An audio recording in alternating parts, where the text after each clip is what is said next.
Hey family, welcome back to Buzzworthy Veterans. I'm your host, Ant Stroud. Today I have the honor of sitting next to Chaplain Scott Shubert with Walk-In Wedding Chapels.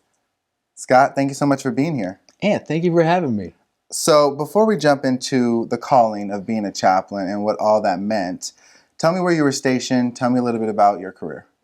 I had a pretty interesting career as a Navy chaplain. I started right here at Naval Station Mayport and actually ended at Naval Air Station Jacksonville.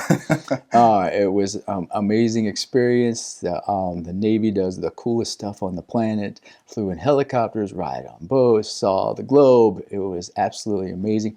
Got to go to Iraq and serve my country there for a year. Actually, I was the last Navy chaplain in Iraq at the evacuation point for the country. Yes. Wow. So we evacuated 250,000 troops on my watch, and boy, did they have stuff to say. I feel like I saw the entire war through their eyes. It was quite an incredible experience. And also another highlight, we rescued Captain Phillips. I was the chaplain for USS Halliburton, and her and the Bainbridge were part of that little, and Tom Hanks played the part of Captain Phillips in the movie. So who played your part? And I heard they were going to cast Matthew McConaughey, but he didn't get the chaplain didn't make the cut. Yeah, oh man, geez. I'm teasing about that. Yeah, no worries. Awesome. I mean, just being the last chaplain, being in that scenario with, Captain being there. Tell us a little bit about, I know you said you were stationed at the beginning in Mayport, at the end in NAS. Where were you in between?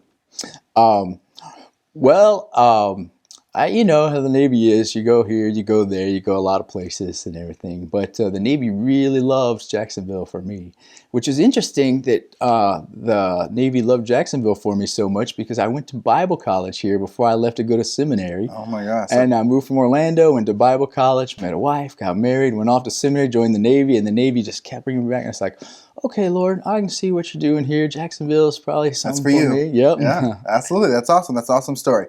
Okay, so let's transition from the Navy to walk-in wedding chapels. How did that happen? So I retired in 2015. I just came home to spend more time with the kids after the deployments and everything. And people know I'm a chaplain, so they start calling. Hey, can you do a wedding? Can you do a funeral? And I start doing some little side work, which is cool because, I want to stay in action and everything. You're young. Why not, right? Yeah. And I end up doing more and more. And I'm down at the courthouse all the time, meeting couples. And then my friends David and Kay opened up a little bakery. And I was like, hey, why don't we put up a little wedding arbor here? And we started doing weddings right here. And it blew up. And we did 700 weddings last year. Gosh. And we were closed for COVID for 3 months. Wow. It turns out it's like kind of difficult to get married in Jacksonville because the courthouse doesn't do it. If you're not like a church member, it's hard to get it done there. And so people were having a difficult time getting married.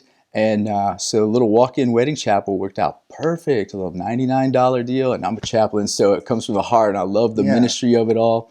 Thank God I have the retirement, so I don't have to charge a lot of money to do it. And I can do beautiful ministry for people, give them a beautiful wedding ceremony, take some pictures of them, and everybody can have it because it's not like these $10,000, $20,000 out of reach things. Absolutely. And so they don't have to be a veteran, or it's for everybody. Anybody in Jacksonville, and anybody coming to Jacksonville, you're open for all. Absolutely. We accommodate everybody, and we see everybody. We see young people.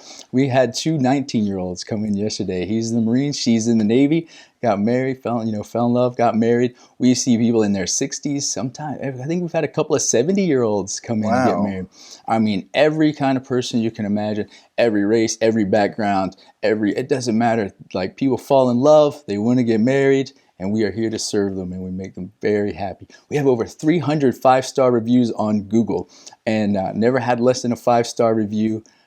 Everybody leaves very happy. That's awesome. And you touched on, you said before the whole actual company started, you said you did like for funerals and stuff like that. Do you still offer those services, or are you just primarily focused with the wedding circuit? The weddings, funerals are very special, very close to my heart to be able to minister to people at their time of grieving, to help them grieve through that. It's one of the most important things we do is when we honor our lost loved ones.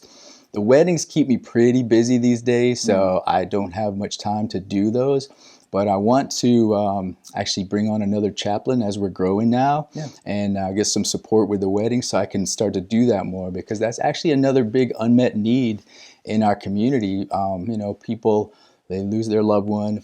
The funeral service is kind of the same thing, man. It could be like $15,000-$20,000 that people just don't have. And so many times they'll get the cremation done, which they can afford, and then they go out and they got the box, they've got the cremains, and they don't know what to do with it. And I want to help them be able to memorialize their loved one. Yeah. And again, at an affordable price, because for me, it's all about the ministry. Absolutely. I mean, I can see that in your face, just the way you light up when you're just talking about it. So that's awesome. Now let's talk about the transition, because you, like you said, you retired, you got out, all that years of experience. When you got out, what was that like for you before starting the company? It took a little while to transition back to civilian life. There's a difference of pace between the military and civilian life, and I had to slow down a little bit to come back home and decompress. And there was always a period of time where they can call you back into the military once you get out. And after a couple of 3 years of that, it's like, dude, I hope they don't call me back. I have relaxed. I have integrated back in. But it is a little bit of a process to, re-civilianize after being in that intensity for so long. That's awesome. And how did you come out of that? Or was it just a natural thing after doing that and then jumping into the business? Was that ever a thing you felt needed? I mean, you being a chaplain, I'm sure you have a lot of resources, but even a chaplain will need some help at any given point potentially in their life. Yeah, well, I'm actually really blessed. I have a great family that love and support me. I've made many friends along the way that love and support me. In fact, I still have some great friends in the military, and one of my chaplain buddies is hooking me up. We're going to go on a retreat with a bunch of Marines, and he got me in to their program there. And yeah, absolutely. So it's mostly going to be active duty Marines and this old retired chaplain out in the North Carolina mountains for a week. So. Awesome. Well, that's exciting that your buddies in the military are still your buddies after. It's not like you get out and we stop being friends. A lot of veterans out there, we're still connected to our active duty counterparts who are still there today. And then eventually when they transition, we will be right here to teach them, help them in any form or fashion. It sounds like you're a great resource for that as well for your friends. Absolutely, yeah. And I get calls all the time from people I met from, every duty station I was at, and meet people and stay in touch with them. Lifelong friends for sure. Awesome. Well, if anybody wanted to get married, because I would love to be married by you, it sounds like you're an awesome experience in the energy you project. If they wanted that kind of energy at their ceremony and for your facility, how would they get a hold of you? Easy to find us. Go to getmarriedjax.com. That's getmarriedjax.com. Great website. It's actually been refurbished. My daughter works for me now. We took on an employee. We were so busy. I needed help handling everybody. That's awesome. And she's so creative. She rebuilt everything. All the packages are on there. She'll take care of you. Just give her a little text and she'll get you booked up. So it's getmarriedjax.com, and you can have a beautiful wedding for a very affordable price. Perfect. Well, thank you so much for being here today, Chaplain, and welcome to the family. And thank you so much for having me. What a pleasure. Awesome. All right, family, that's going to do it for this episode of Buzzworthy Veterans. If you would like to find out more about Chaplain here, visit iwannabuzz.com. I'm your host, Ant Stroud, and remember, always vets, always family. I'll see you next time.